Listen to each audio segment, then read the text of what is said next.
Masayang-masaya ngayon ang mga fans ni Gabi Concepcion at Sharon Cuneta dahil sa post ni megastar sa Instagram. Medyo hindi pa sure pero mas lamang na pirmahan ni Sharon ng kontrata which will have her perform via a concert tour in the US. Pa-intriga effect pa nga ang post na yon ng megastar sa kanyang Instagram. Aniya, a little bird told me that I'll have a concert tour in North America this fall. I already have the contract. Should I sign it? Please comment below. Mas na-excite ang mga fans sa linya na kasunod ng post na yun niya. But I'm not alone. Meaning, may kasamang magpa-perform ang singer-actress. Sapat na yun para kiligin sa tuwa ang mga fans niya na sure kung sino ang makakasama ng kanilang idol. Sino pa, kundi si Gabi Concepcion. Nagkagulo nga ang mga comment mula sa mga Shagab fans na nagsasabing pirmahan na niya ang kontrata.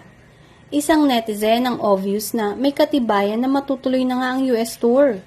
Ibinuking kasi nito ang date na sa November 15 sa the venue sa Thunder Valley Resort Casino. Isa rin si Jaya sa mga natuwa na gusto ding maging co-performer. Dear Heart Concert, libre ako sa panahon na yon.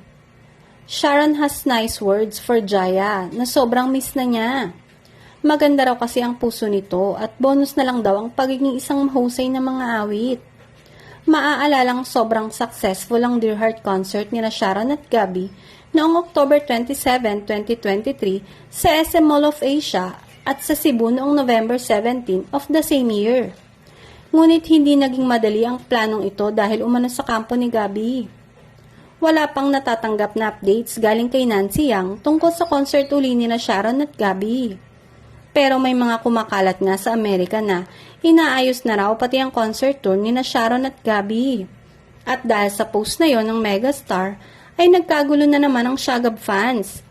Lahat ay talaga namang nagdarasal na sana nga ay matuloy na yon.